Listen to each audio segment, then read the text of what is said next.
Hello बच्चों, केम छो? जय स्वामीनारायण। तो अहीं आपणे संतुलन चैप्टर स्टार्ट करी तो संतुलन चैप्टरनी अंदर आपणे लास्ट लेक्चरमां प्रक्रियामां प्रक्रियक अने निपजोनुं प्रमाण नक्की करता शीखी गया संतुलन अचळांक परथी। पछी प्रक्रिया कई दिशामां थाय, पुरोगामी दिशामां थाय छे के प्रतिगामी दिशामां? तो प्रक्रियाना भागफळ विषे आपणे भणी गया हता। આજે હવે જે પ્રક્રિયા ભાગફળ છે તે પ્રક્રિયા ભાગફળને ગિબ્સની મુક્ત ઉર્જા અને પ્રક્રિયાના સંતુલન અચળાંક સાથેના આપણે સંબંધ જોઈશું। તો અહીંયા આપણે સંતુલન અચળાંક, પ્રક્રિયા ભાગફળ અને ગિબ્સની મુક્ત ઉર્જા વચ્ચેનો સંબંધ તો થર્મોડાયનેમિક્સની અંદર આપણે ભણી ગયા કે કોઈપણ પ્રક્રિયાની સ્વયંસ્ફુરિતા બે વિધેય દ્વારા નક્કી થાય છે। एक एंट्रोपी है और बीजू है मुक्त ऊर्जा। मुक्त ऊर्जा विधेय में आपणे एवुं भण्या कि जो डेल्टा जी की किंमत नेगेटिव होय, डेल्टा जी की किंमत ऋण मळे तो ते प्रक्रिया ए पुरोगामी दिशा तरफ आगळ वधे अने पुरोगामी दिशा तरफ आगळ वधे तो प्रक्रिया में निपज आपणने वधु प्रमाण में मळशे। अने जो डेल्टा जी की किंमत धन मळे तो प्रक्रिया ए पुरोगामी दिशा में ओछी मात्रा में थाय। कई तरफ थाय? प्रतिगामी, रिवर्स थाय। अने रिवर्स प्रक्रिया थवाथी निपजनुं प्रमाण आपणने खूब ज ओछुं मळे। अने ज्यारे डेल्टा जी नी किंमत 0 होय त्यारे प्रक्रिया ए संतुलन स्थिति में होय छे। तो आपणे जाणीए छीए कि डेल्टा जी जो ऋण होय तो प्रक्रिया स्वयंस्फुरित थशे अने प्रक्रिया पुरोगामी दिशा में आगळ वधशे। जो डेल्टा जी धन होय तो प्रक्रिया बिन स्वयंस्फुरित होय छे अने डेल्टा जी धन होवाथी प्रक्रिया ए प्रतिगामी दिशा में थाय अने प्रतिगामी दिशा में थाय तो ज डेल्टा जी ऋण थशे। नहीं तो जो डेल्टा जी धन रहतो होय अने पुरोगामी दिशा तरफ थया ज करे तो आपणे कही सकीए कि अहीं प्रक्रिया में निपजनुं प्रमाण घणुं ज ओछुं मळशे। तो अहीं जो डेल्टा जी 0 होय तो ते तबक्के प्रक्रिया संतुलन प्राप्त करेलुं होय छे अने प्रक्रिया संतुलन प्राप्त करे त्यारे डेल्टा जी 0 बन्यो एनो मतलब कि प्रक्रिया हवे डाबी दिशा में धकेलवी के जमणी दिशा में धकेलवी, प्रक्रिया ने पुरोगामी दिशा तरफ लई जवी के प्रतिगामी दिशा तरफ लई जवी, तेना माटे हवे प्रक्रिया में कोई ऊर्जा, मुक्त ऊर्जानुं मूल्य मळतो नथी। तो अहींया उष्मागतिशास्त्र प्रमाणे आपणे बिन प्रमाणित प्रक्रियानी मुक्त ऊर्जा शोधवानुं सूत्र ए के डेल्टा जी बराबर delta G0 plus RT ln Q, QC लखो तो पण चाले। QC एटले प्रक्रिया भागफळ छे। हवे जो प्रक्रिया संतुलन स्थिति में होय तो संतुलन स्थिति में होय तो आपणो डेल्टा G 0 थाय अने Q बराबर QC थई जशे। डेल्टा G बराबर 0 थाय अने Q बराबर QC थशे। तो हवे आपणे अहींया 0 किंमत मूकी दीए तो 0 बराबर अहींया आनी जग्याए अहींया मूकी 0 तो 0 बराबर डेल्टा जी 0 प्लस के delta G not plus RT ln K। Delta G not मतलब प्रमाणित गिब्स मुक्त ऊर्जा छे। डेल्टा जी नॉट बराबर हवे थशे माइनस RT ln K। तो संतुलन अचळांक शोधवा माटे ln K बराबर minus delta G not upon RT। ln K बराबर minus delta G not upon RT। हवे आपणे प्रतिघातांक, प्रतिघातांक मतलब एंटी गुणक, बराबर एंटी लघु गुणक लईए એટલે एंटी ln लईए। तो ज्यारे आपणे एंटी ln करीशुं आनी सामे तो आ किंमत ई बेज में जशे, ई नी घात में जशे। केम? कारण के K बराबर e raise to minus delta G naught upon RT. હવે ln k મૂકી દઈશું તો શું થશે?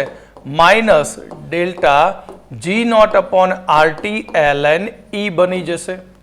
અને ln e ની વેલ્યુ થાય છે 1. ln e ની વેલ્યુ કેટલી છે? 1 છે.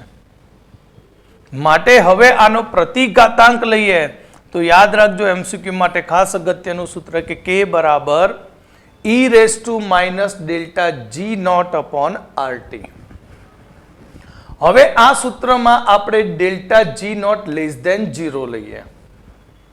તો જી નોટ લેસ ધેન 0 હોય તો લેસ ધેન 0 મતલબ ડેલ્ટા જી ની કિંમત નેગેટિવ લઈએ તો આપણું minus G naught upon RT એ ધન થઈ જશે. કેમ? કારણ કે ઓલરેડી પહેલેથી માઇનસ છે અને ડેલ્ટા જી ને કેવો લેવાનો?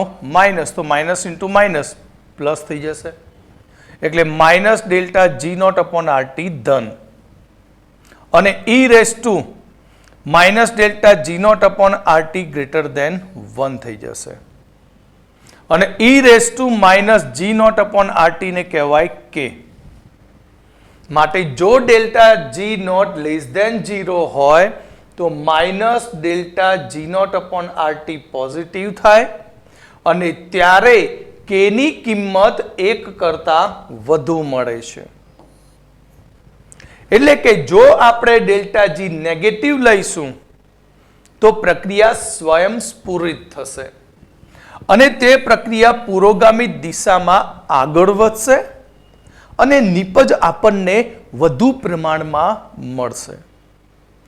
હવે જો આપણે delta G naught greater than 0 લઈએ એટલે કે આને પોઝિટિવ લઈશું તો નેગેટિવ ઇન્ટુ પોઝિટિવ શું થઈ જશે? નેગેટિવ થશે. એટલે કે કિંમત ઋણ થઈ જશે અને કિંમત ઋણ થશે તેના લીધે e raise to minus delta G upon RT એટલે કે કહેવાય આને. અને કે થઈ જશે લેસ ધેન 1 થશે. અને જ્યારે કે લેસ ધેન 1 થશે ડેલ્ટા જી પોઝિટિવ થશે ત્યારે પ્રક્રિયા બિન સ્વયંસ્ફુરિત થશે. એટલે પ્રક્રિયા આપમેળે થતી નથી અને પ્રક્રિયા પુરોગામી દિશામાં એટલી ધીમી પ્રમાણમાં આગળ વધશે કે પ્રતિગામી પ્રક્રિયા એના કરતાં વધુ ફાસ્ટ થઈ જાય. પુરોગામી ધીમે ધીમે ધીમે વધતી હોય તો પ્રતિગામી નીચેથી એક્સપ્રેસ નીકળી જાય. એટલે આપણને નિપજ ઘણા ઓછા પ્રમાણમાં મળશે. જો આપણે ડેલ્ટા જી 0 લઈશું તો કે ની કિંમત 1 થઈ જશે અને કે 1 હોય તો સમજો કે પ્રક્રિયા સંતુલન સ્થિતિમાં છે. તો આ હતું આપણી ગિબ્સની મુક્ત ઉર્જા, સંતુલન અચળાંક અને પ્રક્રિયા ભાગફળ સાથેનું રિલેશન. તો હવે એના આધારિત આપણે એક્ઝામ્પલ જોઈશું કે ગ્લાયકોલિસિસમાં ગ્લુકોઝના ફોસ્ફોરાયલેશન માટે ડેલ્ટા જી નું મૂલ્ય આપ્યું છે. ગ્લાયકોલિસિસમાં ગ્લુકોઝના ફોસ્ફોરાયલેશનમાં ડેલ્ટા જી ની કિંમત આપી છે. તો ડેલ્ટા જી નોટ છે 13.8 કિલો જૂલ પ્રતિ મોલ છે. એટલે કે 13.8 ગુણ્યા 10³ જૂલ પ્રતિ મોલ છે. હવે 298 કેલ્વિન તાપમાને કેસી ની વેલ્યુ શોધો. શું શોધવાનું છે? કેસી. ટેમ્પરેચર ટી આપણને 298 કેલ્વિન. તો આપણે હમણાં જ જોયું કે delta G naught is equal to minus RT ln KC છે. પણ આપણે એને લોગમાં કન્વર્ટ કરી દઈએ તો ડેલ્ટા જી નોટ બરાબર -2.303. જ્યારે ln ને લોગમાં ફેરવીએ છીએ ત્યારે આપણે તેને 2.303 વડે ગુણીએ છીએ. તો આપણે કેસી શોધવું છે તો લોગ કેસી ને સૂત્રનો કરતા બનાવી દઈએ. તો માઇનસ ડેલ્ટા જી નોટ છેદમાં 2.303 આરટી. તો અહીંયા -13.8 ગુણ્યા 10⁻³ છેદમાં 2.303 અને આર આપણે જૂલમાં લેવાનો છે 8.314 જૂલ, ટેમ્પરેચર 298. હવે કેલ્સીથી સાદુરૂપ આપી દો તો તમને log Kc ની વેલ્યુ મળશે -2. log Kc ની વેલ્યુ -2.418. આપણે તો Kc જોઈએ છે પણ log Kc મળ્યું. log Kc તો એનો Kc શોધવા માટે સામે એન્ટીલોગ લેવો પડે. પણ ખાસ યાદ રાખવું કે જ્યારે અહીં જો એન્ટીલોગમાં નેગેટિવ નિશાની આવે તો પહેલાં તેને બારમાં ફેરવવું. કેવી રીતે બારમાં ફેરવવું? તો Kc is equal two anti log of -2 થી નાની સંખ્યા કઈ?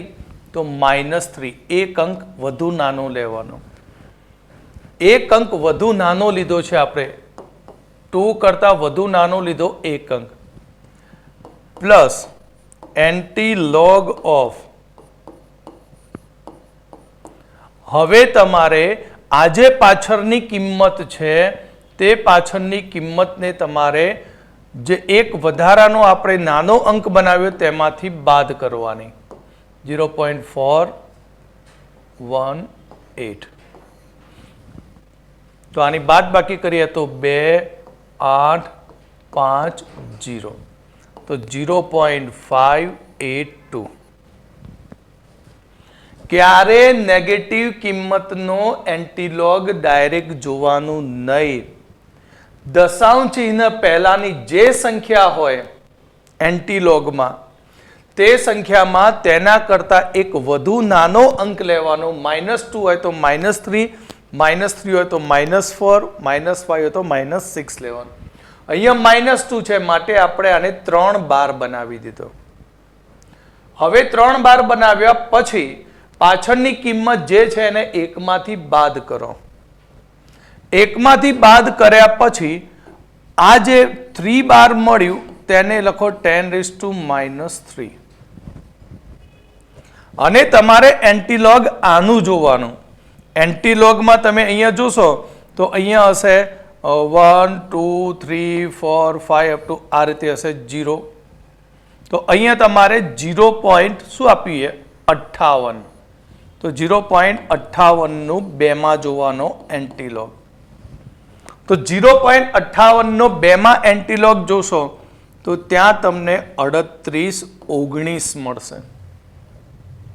હજી પણ આન્સર નથી આવ્યો. 12 ને 10 ની ઘાતમાં મૂકી દીધું, એન્ટીલોગ જોયો, 3819 મળ્યું. આ કિંમતમાં આગળથી એક અંક છોડીને દશાંશ ચિહ્ન મૂકી દો તો આ થયો તેનો આન્સર. આ એનો શું બનશે? આન્સર બનશે. એટલે ખાસ તમારે આ સ્ટેપમાં ધ્યાન રાખવું પડશે. ડાયરેક્ટ 41/8 નો એન્ટીલોગ લઈ 10⁻2 ઘાત કરશો તો આન્સર 100% ખોટો પડશે. ચલો હવે આગળ એક કોયડો 7.11. સુક્રોઝનું જળ વિભાજન નીચે મુજબ છે. સુક્રોઝ એટલે જ ખાંડ plus H2O, reversible glucose plus sucrose. આ પ્રક્રિયા માટે સંતુલન અચળાંક 300 કેલ્વિન તાપમાને સંતુલન અચળાંક Kc 2 × 10⁻13. તો ડેલ્ટા G નોટ શોધો. એટલે ટેમ્પરેચર T 300 કેલ્વિન છે. કેટલું એ? 300 કેલ્વિન.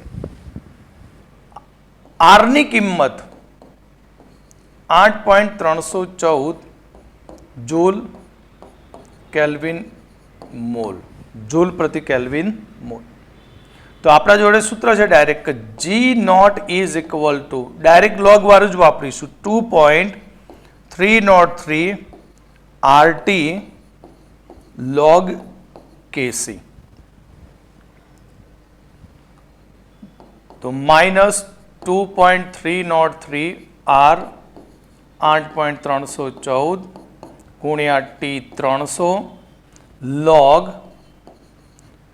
2 into 10⁻13. તો સૌથી પહેલું આનું સાદુરૂપ આપી દેવાનું. તો 2.303 ગુણ્યા 8.314 ગુણ્યા 300 ગુણ્યા કૌંસમાં log 2 ગુણાકાર છે તો પ્લસ બરાબર, અને log 10ની કેટલી ઘાત લખાય 13. તમે જાણો છો લોગની અંદર ઘાત આગળ ગુણાય, તો 13 log 10, 13 log 10.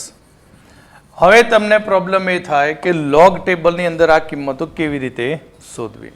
શોર્ટમાં સમજાવી દઉં કે અહીંયા 2 છે, 2ની પાછળ મીંડી મીંડી મીંડી, 4 અંક મિનિમમ જોઈએ. તો લોગ જોતી વખતે સૌથી પહેલો તમારે નક્કી કરવો પડે છે પૂર્વાંક.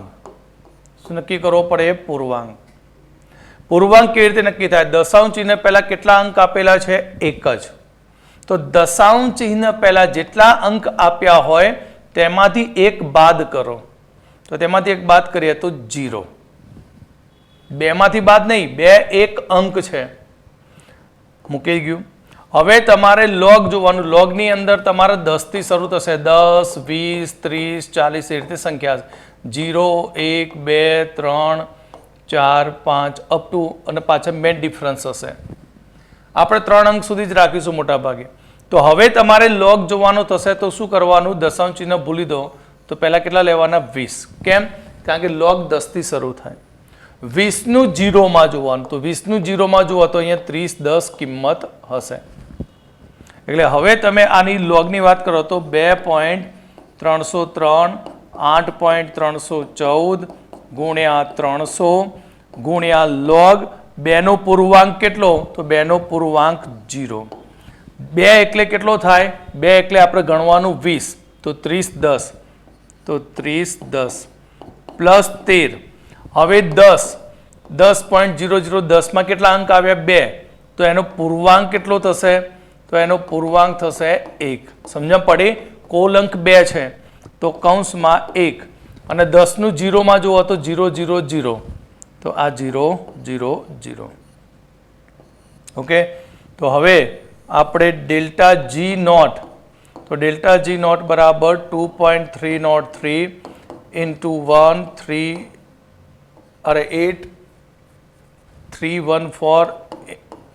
ઇન્ટુ 300 ઇન્ટુ 13 301 સાદુરૂપ આપશો એટલે -7.64 ઇન્ટુ 10⁻4 જૂલ પ્રતિ મોલ.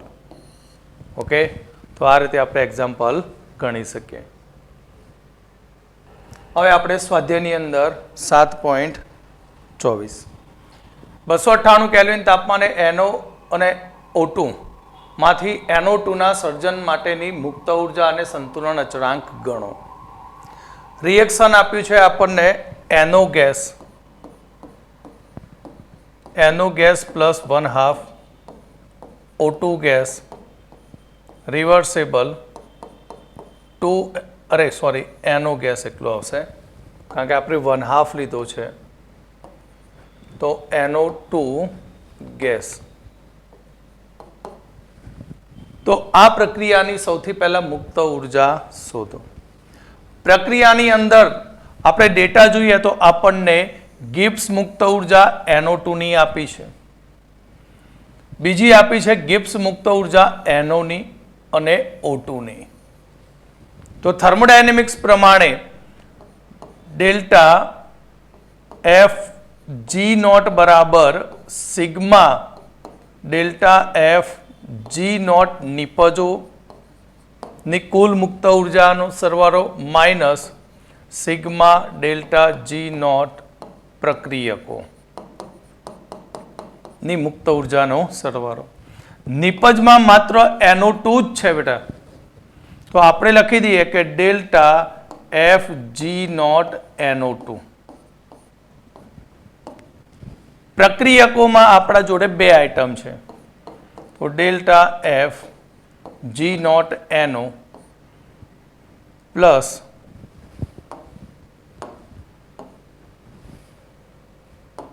½ delta FG0O2. કેમ આપણે ½ આની સાથે ગુણ્યું? કારણ કે આ 1 મોલ માટે છે અને અહીંયા છે અડધો મોલ. હવે વેલ્યુ પુટ કરી દઈએ તો 52.0 માઇનસ 87 પ્લસ 0 તો 52 માઇનસ 87 તો બાદ કરીશું તો 35 માઇનસ 35.0 કિલો જૂલ. આ થઈ આપણી મુક્ત ઉર્જા. હવે આનો સંતુલન અચળાંક શોધવાનો મળી જાય. આપણે હમણાં જ એક્ઝામ્પલ જોયા, તો અહીંયા આપણે ડાયરેક્ટ લખીએ કે log Kc is equal to minus delta G0 upon 2.303 RT. Delta G0 minus 35 ગુણ્યા આ કિલો જૂલ છે, તો 35 ગુણ્યા 10⁻³ જૂલ પ્રતિ મોલ બનાવી દઈએ, તો ગુણ્યા 10⁻³ છેદમાં 2.303 8.314 અને ટેમ્પરેચર 298. તો log Kc સાદુરૂપ આપીશું તો 6. આપણને મળશે 31, અરે 6.134.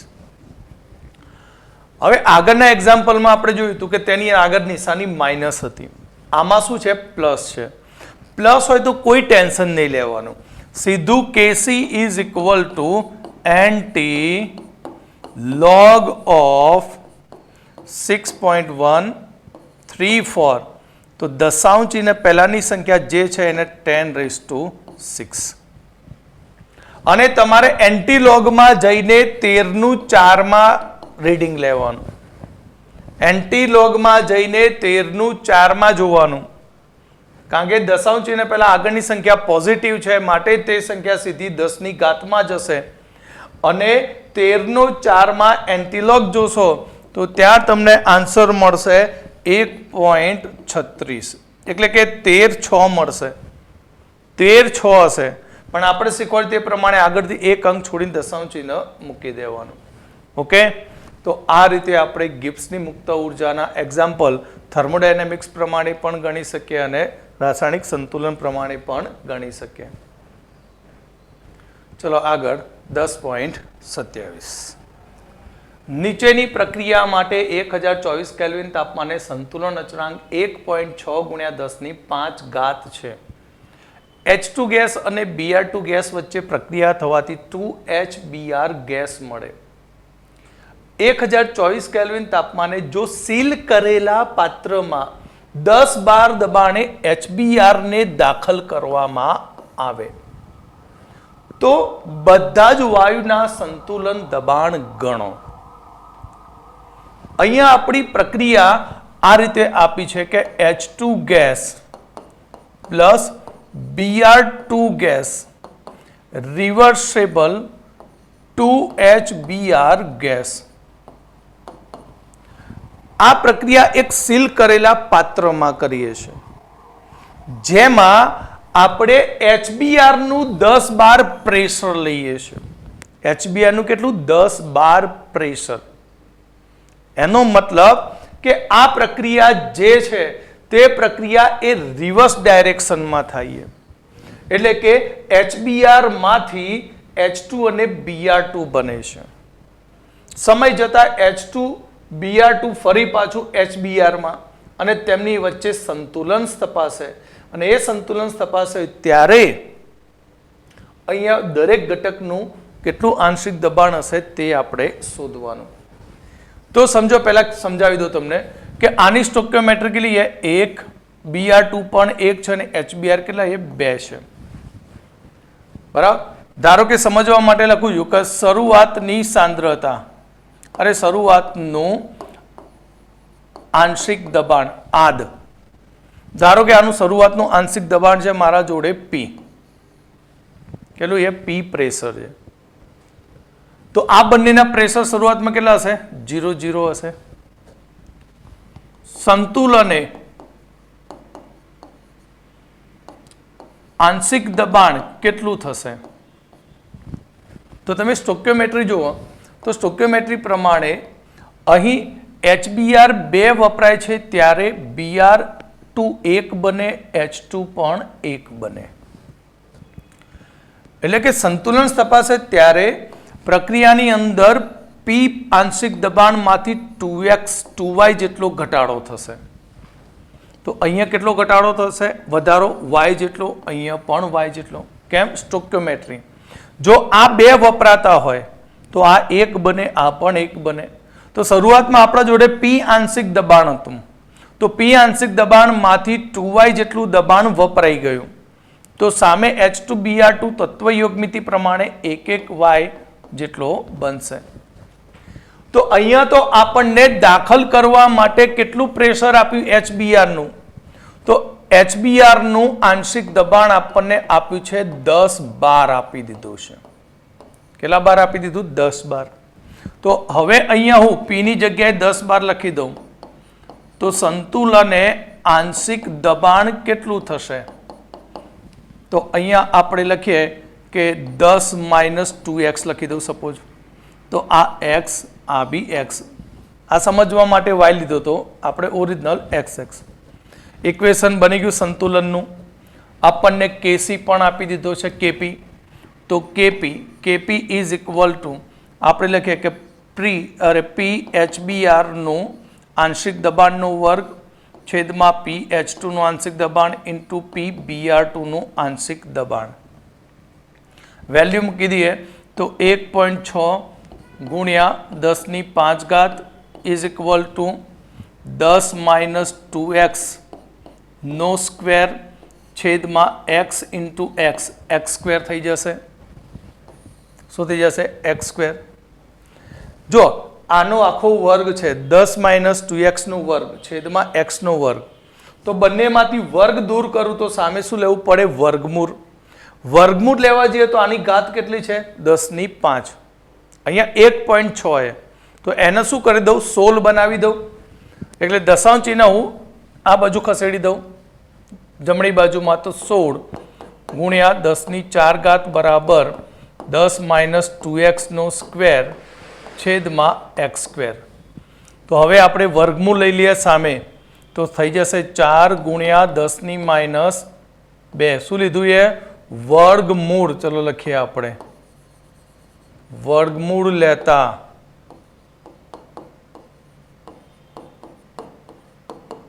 તો અહીંયા 4 × 10⁻² is equal to 10 - 2x upon x એટલે કે 100 ગુણ્યા 400 x ગુણી નાખ્યા આરીએ તો 400x બરાબર 10 - 2x માટે 402x બરાબર 10 માટે x બરાબર 10 ભાગ્યા 402 માટે 0.025 x મળી ગયો અને x શું બતાવે સંતુલને H2 અને BR2 નું આંશિક દબાણ તો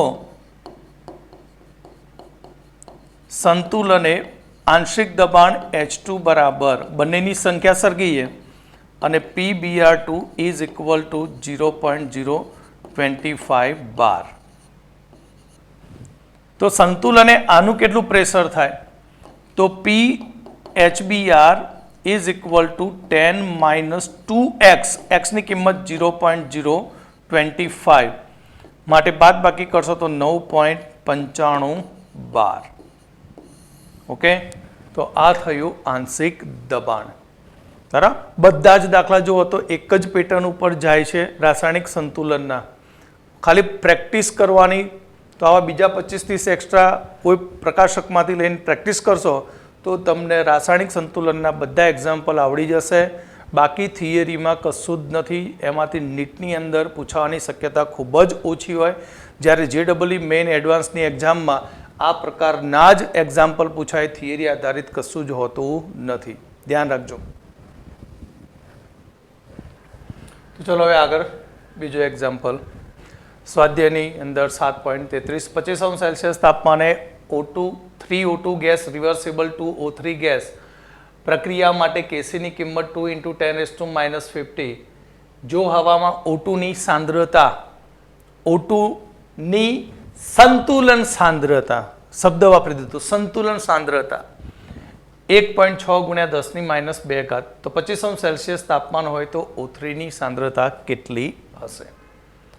તો અહીંયા આપણે સૌથી પહેલું સ્ટાર્ટ કંઈ કરવાની બહુ એટલી જરૂર બી નથી. ખાલી ઇક્વેશન લખી દઈએ. 3O2 gas reversible 2O3 gas. Direct આપણે કેસી લખીએ તો કેસી બરાબર O3ની સાંદ્રતાનો સ્ક્વેર છેદમાં O2ની સાંદ્રતાનો ક્યુબ. કેસીની કિંમત છે 2 × 10⁻50 બરાબર O3 માટે શોધવાનું છે તો x². O2 આપ્યો છે 1.6 × 10⁻². તેનો આપણે ઘન લઈશું. માટે x² ઇઝ ઇક્વલ ટુ 2 × 10⁻50 × 1.6 × 10⁻6. તો 10⁻56 થશે. x² બરાબર એટલે 2 × 1.6 × 10⁻56. હવે આનું વર્ગમૂળ લઈ લેવાનું તો રૂટ 2 × 1.6 × 10⁻56. બાકીનો આન્સર હવે તમારે સેટ કરી દેવો. એ આવશે મોલ પ્રતિ લીટરમાં. ઓકે, તો આગળ હવે આપણે બીજો એક એક્ઝામ્પલ જોઈએ કે જેથી આપણા રાસાયણિક સંતુલનના બધા જ એક્ઝામ્પલ કમ્પ્લીટ થઈ જાય. CO gas plus 3H2 gas reversible CH4 plus H2 gas પ્રક્રિયા 1300 કેલ્વિન તાપમાને 1 લિટર કદના પાત્રમાં સંતુલન છે. લ્યો, 1 લિટર કદના પાત્રમાં સંતુલન છે. જો ફ્લાસ્કમાં 0.3 mall carbon monoxide, 0.1 mall hydrogen, 0.02 mall H2O ઉપરાંત મિથેન અજ્ઞાત જથ્થો ધરાવે છે તો મિશ્રણમાં CH4ની સાંદ્રતા ગણો. આપેલા તાપમાને પ્રક્રિયાનો સંતુલન અચળાંક 3.90 છે. ડાયરેક્ટ ઇક્વેશન મૂકી દઈએ આપણે કે CO gas plus 3H2 gas reversible CH4 gas plus H2O gas. આપણને રકમમાં સંતુલને કાર્બન મોનોક્સાઇડ, હાઇડ્રોજન અને પાણીના મોલ આપ્યા છે. સંતુલને મોલ તો સંતુલને 0.3 મોલ, આના હાઇડ્રોજનના 0.1 મોલ અને મિથેનનો x મોલ આપણે જાણતા નથી અને પાણીનો 0.02 મોલ છે. તો અહીંયા આપણે 1 લિટર કદ કયું છે તો એની સાંદ્રતા કેટલી થાય સંતુલને? તો સંતુલને સાંદ્રતા હંમેશા મોલારિટીમાં હોય N/V લીટરમાં. તો લીટર કેટલો છે? 1 વડે આને ભાગી દઈએ તો 0.3 મોલર, 0.1 મોલર. આ x મોલર થશે અને આ 0.02 મોલર. હવે x શોધી શકાય કેમ? કેસીની કિંમત આપી છે આપણને.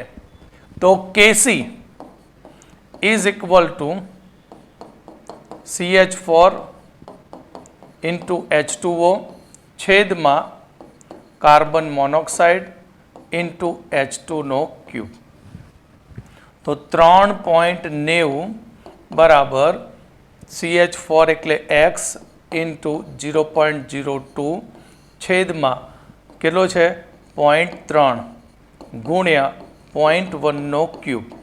0.1 યાની શું થાય 10⁻⁻1 થાય.